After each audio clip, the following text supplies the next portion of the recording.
C'est au pied du mur qu'on voit le maçon. C'est au pied du mur qu'on voit le maçon. It's at the foot of the wall that you see the mason. This proverb means that the true test of someone's abilities comes when they are faced with a real challenge or put under pressure. The proof of the pudding is in the eating. C'est au pied du mur qu'on voit le maçon.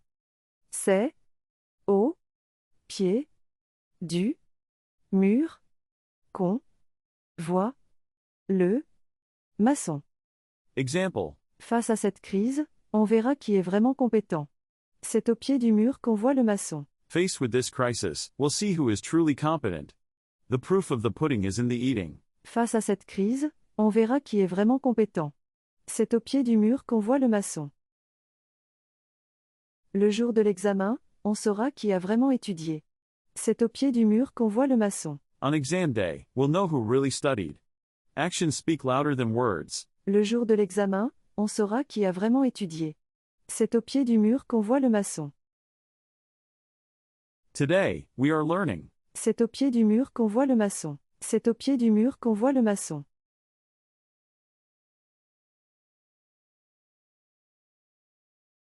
Paris ne s'est pas fait en un jour. Paris ne s'est pas fait en un jour. Paris wasn't built in a day. This proverb emphasizes that great or complex things take time to complete. It encourages patience and persistence in long-term projects or goals. Rome wasn't built in a day. Paris ne s'est pas fait en un jour. Paris ne s'est pas fait en un jour. Example. Ne t'impatiente pas, ton projet prendra du temps. Paris ne s'est pas fait en un jour. Don't be impatient, your project will take time. Rome wasn't built in a day. Ne t'impatiente pas, ton projet prendra du temps. Paris ne s'est pas fait en un jour. L'entreprise a mis des années à devenir leader. Paris ne s'est pas fait en un jour. The company took years to become a leader. Great things take time. L'entreprise a mis des années à devenir leader. Paris ne s'est pas fait en un jour. Today, we are learning. Paris ne s'est pas fait en un jour. Paris ne s'est pas fait en un jour.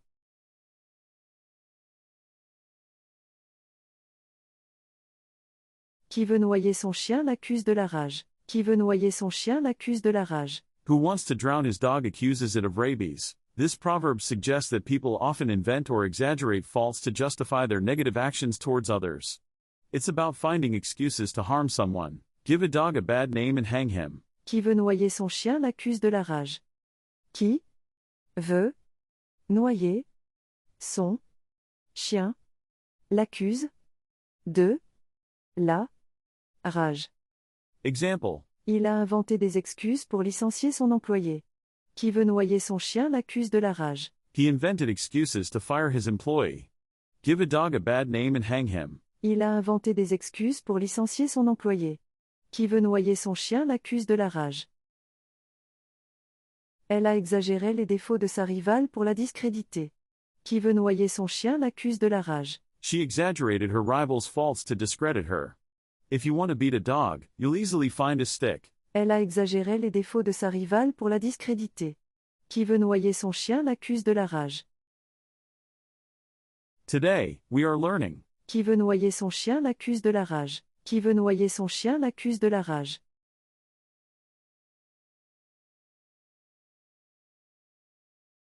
Les grands esprits se rencontrent. Les grands esprits se rencontrent. Great minds think alike. This proverb is used when two people have the same idea independently.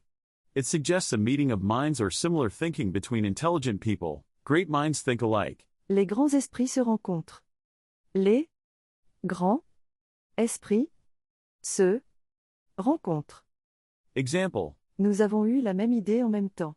Les grands esprits se rencontrent. We had the same idea at the same time. Great minds think alike. Nous avons eu la même idée en même temps. Les grands esprits se rencontrent. Les deux scientifiques sont arrivés à la même conclusion. Les grands esprits se rencontrent. The two scientists came to the same conclusion. Great minds think alike. Les deux scientifiques sont arrivés à la même conclusion. Les grands esprits se rencontrent. Today, we are learning. Les grands esprits se rencontrent. Les grands esprits se rencontrent.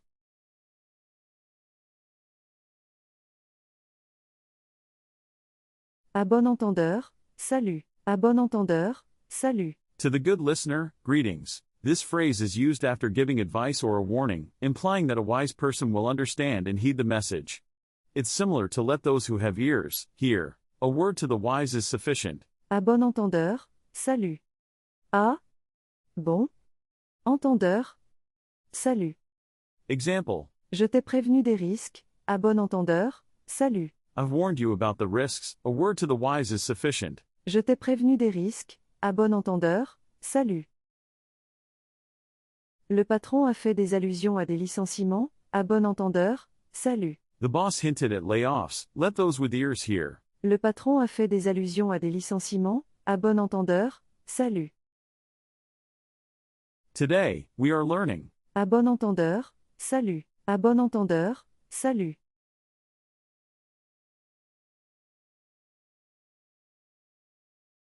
Il n'y a pas de saut-métier. Il n'y a pas de saut-métier. There is no foolish trade. This proverb suggests that all honest work is respectable and valuable. It encourages respect for all professions, regardless of their perceived status. There's no shame in honest labor. Il n'y a pas de saut-métier.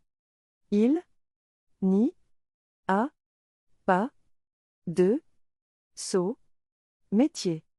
Example. Ne méprise pas ce travail, il n'y a pas de saut-métier. Don't look down on this job. There's no shame in honest work. Ne méprise pas ce travail, il n'y a pas de saut-métier. Chaque emploi a sa valeur dans la société. Il n'y a pas de saut-métier. Every job has its value in society. All work is honorable. Chaque emploi a sa valeur dans la société. Il n'y a pas de saut-métier. Today, we are learning. Il n'y a pas de saut-métier. Il n'y a pas de saut-métier.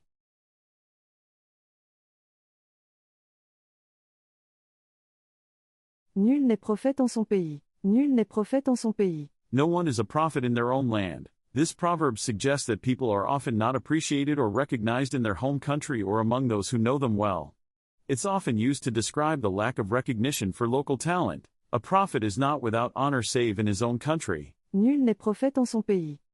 Nul n'est prophète en son pays. Example. L'artiste a dû s'exiler pour être reconnu. Nul n'est prophète en son pays. The artist had to go into exile to be recognized. A prophet is not without honor save in his own country. L'artiste a dû s'exiler pour être reconnu. Nul n'est prophète en son pays. Ses idées n'ont été appréciées qu'à l'étranger. Nul n'est prophète en son pays. His ideas were only appreciated abroad. Sometimes you have to leave home to be valued. Ses idées n'ont été appréciées qu'à l'étranger. Nul n'est prophète en son pays. Today, we are learning. Nul n'est prophète en son pays. Nul n'est prophète en son pays.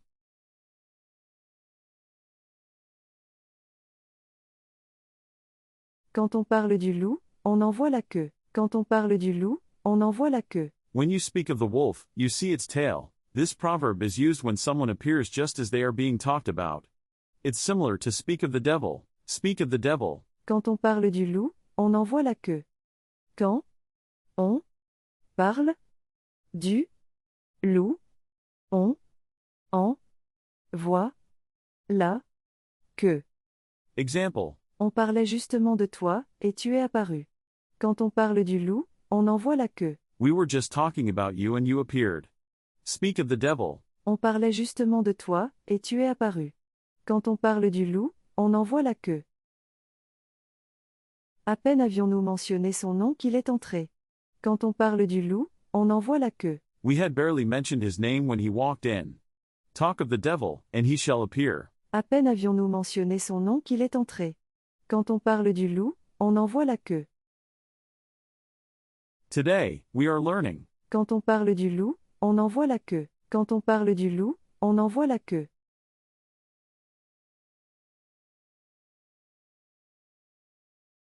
Tout nouveau, tout beau. Tout nouveau, tout beau. All new, all beautiful. This proverb suggests that new things are often more attractive or exciting simply because they are new. It can also imply that this novelty wears off over time. New broom sweeps clean. Tout nouveau, tout beau. Tout nouveau, tout beau. Example. Il est enthousiaste pour son nouveau travail, mais tout nouveau, tout beau. He's enthusiastic about his new job, but new brooms sweep clean. Il est enthousiaste pour son nouveau travail, mais tout nouveau, tout beau. Le nouveau gadget attire l'attention, mais tout nouveau, tout beau. The new gadget attracts attention, but novelty wears off. Le nouveau gadget attire l'attention, mais tout nouveau, tout beau. Today, we are learning. Tout nouveau, tout beau. Tout nouveau, tout beau.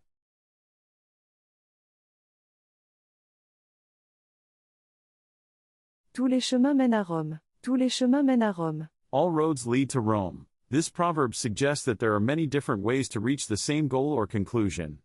It emphasizes that there's more than one way to achieve something. All roads lead to Rome. Tous les chemins mènent à Rome. Tous les chemins mènent à Rome. Example. Il y a plusieurs façons de résoudre ce problème. Tous les chemins mènent à Rome. There are several ways to solve this problem. All roads lead to Rome. Il y a plusieurs façons de résoudre ce problème. Tous les chemins mènent à Rome. Chacun a sa méthode, mais nous arriverons au même résultat.